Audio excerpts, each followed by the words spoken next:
السلام علیکم دوستو، میرا نام ہے فیضان اور آپ دیکھ رہے ہیں فیضان ٹی وی۔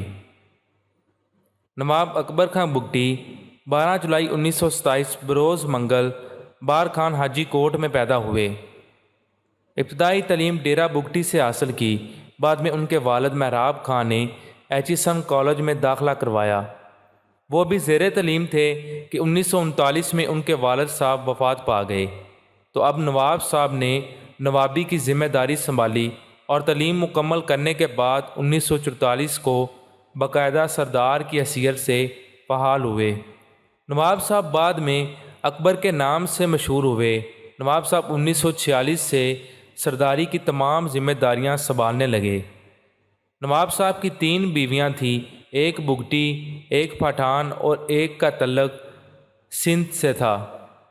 پہلی بیوی سے 4 بیٹے سلیم، ریان، طلال، سلال، دوسری سے ایک لڑکا جمیل اکبر اور 2 بیٹیاں ہیں، تیسری کا ایک بیٹا ہے۔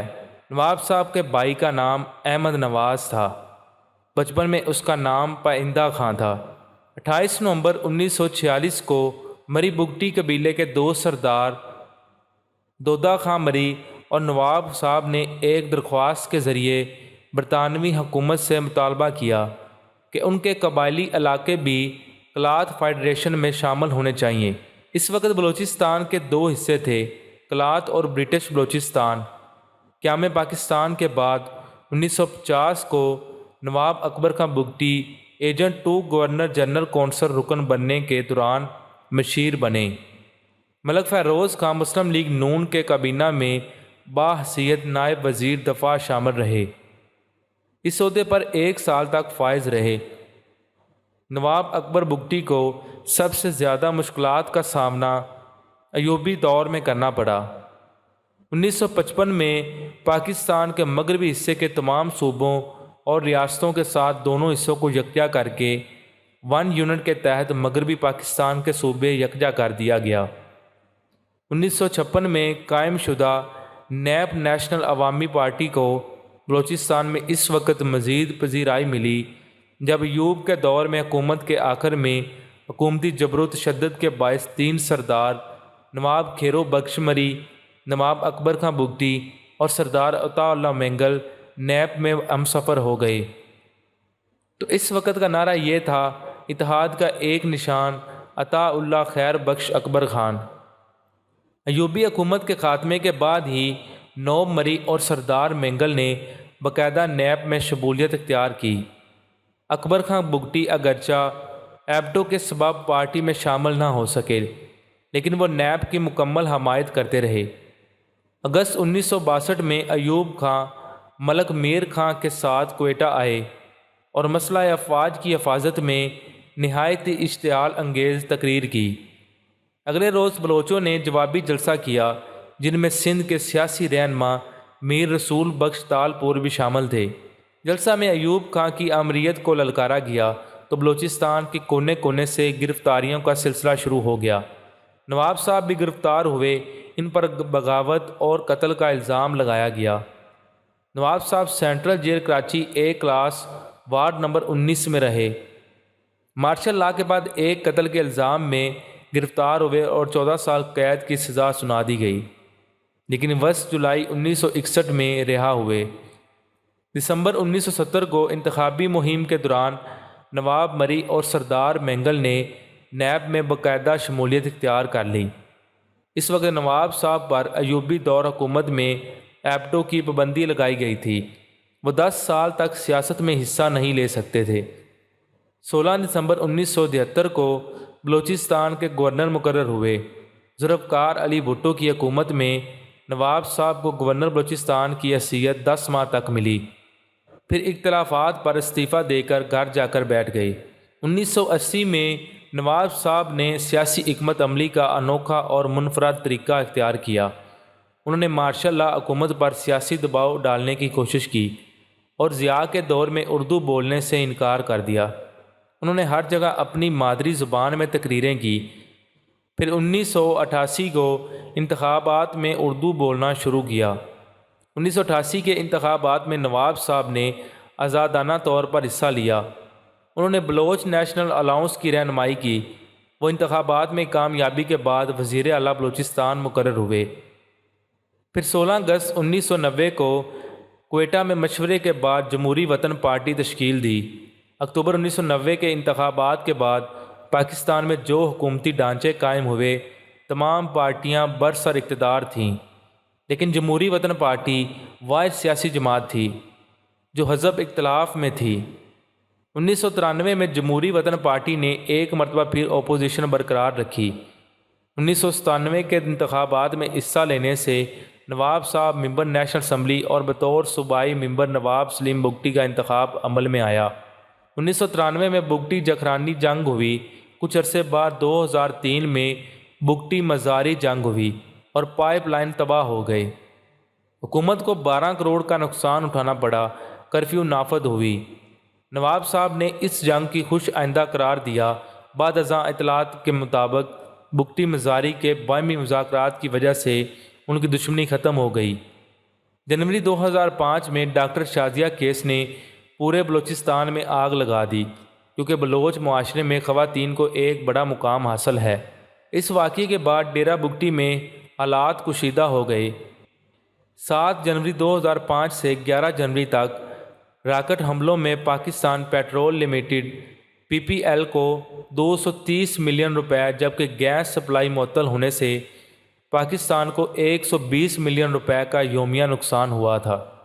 PPL کے جنرل مینیجر محمد افتخار نے صحافیوں سے بات چیت کرتے ہوئے کہا کہ بلوچستان FC پر 10 ارب سے زائد خرچے ہوئے ہیں۔ جنوری سے فروری تک حکومتی ترجمان 15 جنوری کو انہوں نے کہا کہ بلوچستان فتح کرنے کے نتائج خطرناک ہوں گے۔ غیرت مند بلوچ فوجی آپریشن کی بھرپور مزاحمت کریں گے۔ بلوچ فوج کا ڈٹ کر مقابلہ کریں گے۔ BLF حاکمیت کی جنگ لڑ رہی ہے۔ ہر دن سورج طلوع ہونے کے ساتھ اس بڑے شیر کے حوصلے بلند ہوتے گئے۔ 18 فروری کو نواب صاحب نے کہا حکومت مظاہروں سے نہیں بم دھماکوں کو سنتی ہے۔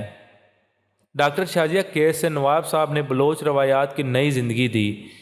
10 جنوری کو انہوں نے میڈیا سے بات چیت کرتے ہوئے کہا کہ ڈاکٹر شازیہ کو کیپٹن حماد کی قیادت میں 3 اہلکاروں نے رات بھر زیادتی کا نشانہ بنایا، لیکن کیس نہیں دب سکا۔ بلوچ اپنی سرزمین و علاقے میں اس قسم کی شرمناک معاملات کو کسی طور پر برداشت نہیں کریں گے۔ بلوچوں کی رضامندی کے بغیر وسط ایشیا سے گیس لائن بھارت نہیں جا سکتی۔ دوسری جانب بلوچ سرمچاروں نے بھی ڈڈائے بلوچ کو اکیلا نہیں چھوڑا۔ 13 جنوری کو بلوچ لبریشن فرنٹ کے ترجمان نے کہا دھمکیوں سے مرعوب ہونے والے نہیں، ہم ہٹ کریں گے تو مشرف کو سنبھلنے کا بھی موقع نہیں ملے گا۔ تیار بیٹھے ہیں جنرل پرویز وار کر کے دکھائیں، گوری اور شہین سنبھال کے رکھیں، بر وقت میں کام آئیں گے۔ دوسری جانب لڑائی میں شدت آ گئی مگر نواب بگٹی کے حوصلے گن شپ ہیلی کاپٹروں کے گونج سے پست ہونے کے بجائے بلند ہوتے گئے۔ 17 مارچ کو سانحہ ڈیرہ بگٹی پیش آیا۔ ڈیرہ بگٹی میں گھروں پر بمباری کی گئی جس میں 70 سے زائد افراد مارے گئے۔ گولہ ڈیرہ بگٹی کی آبادی اور نوابی صاحب کے قلعے میں گرے۔ ان کے پرسنل سیکرٹری رفیق بگٹی زخمی اور 2 افراد مارے گئے۔ وہ BBC کو انٹرویو دے رہے تھے کہ گولے کی آواز آئی۔ نواب صاحب نے کہا ہم پر جنگ مسلط کر دی گئی ہے۔ اس کے بعد نواب صاحب نے 80 سال کی عمر میں پہاڑوں کا رخ کیا اور بہادری کے ساتھ دشمن کا مقابلہ کیا اور بہادری کے ساتھ ان سب چیزوں کا مقابلہ کیا۔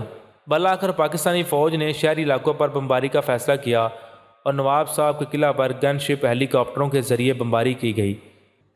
نواب بگٹی نے شہدائے ڈیرہ بگٹی کو سلام پیش کرتے ہوئے کہا تھا کہ 17 مارچ 2005 دراصل بلوچ قوم کی قربانیوں کی تاریخ کے اندر ایک نئے باب کا اضافہ اور قومی حقوق کی بازیابی کی جدوجہد کی مشعل کے اندر ایک چنگاری کی مانند ہے، جس نے قومی بقا کے گرد اندھیروں کو اندر روشنی کی کرن پیدا کر دی۔ دوسری جانب بلوچ سیاسی سماجی تمام مکتب فکر کے لوگ نواب صاحب کے لیے دعاگو تھے اور سرمچاروں نے اس کٹھن موقع پر نواب صاحب کی حفاظت کا ذمہ لیا اور ڈاڈا کے خطاب سے نوازا۔ 31 مارچ کو بلاچ خان مری نے کہا بلوچ تصادم مزاحمتی تاریخ کا حصہ ہے، آزادی کے حصول تک جنگ جاری رہے گی، ہماری اس تاریخ میں مزید تیزی آئی ہے۔ ڈیرہ بگٹی میں جاں باک ہونے والے بگٹی نہیں تمام بلوچوں کے بھائی تھے۔ اس غم کو برداشت کرنا نواب صاحب کا بڑا پن تھا۔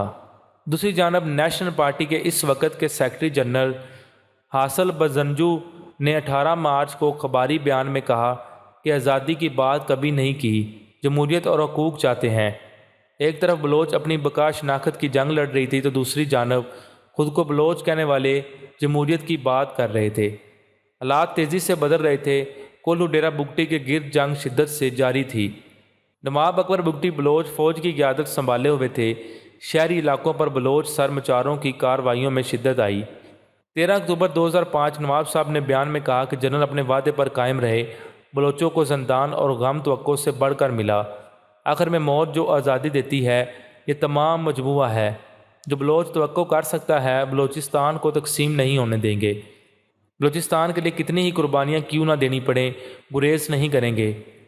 نواب صاحب نے 13 سالی میں مذمت کی اور بالا آ کر 26 اگست 2006 کو تراتانی کو سلیمانی میں نواب صاحب نے 13 سالی میں مذمت کی اور بالا آ کر 26 اگست 2006 کو تراتانی کو سلیمانی میں ان پر شدید حملہ کرنے کے ساتھ کلسٹر بمبوں سے حملہ کیا گیا۔ اس طرح انہوں نے اپنے کئی سرمچاروں کے ساتھ وفات پائی اور بلوچ تاریخ میں اپنا نام رقم کر گئے۔ نواب صاحب کی وفات نے پورے بلوچیوں کو نیند سے جگا دیا تھا۔ میری فکری و عملی ساتھی وہی ہیں جنہیں جان نہیں وطن عزیز ہو۔ دوستو، امید کرتا ہوں کہ آپ کو یہ ویڈیو اچھی لگی ہوگی۔ مزید ایسی اچھی معلومات کے لیے ہمارے چینل کو سبسکرائب کیجیے۔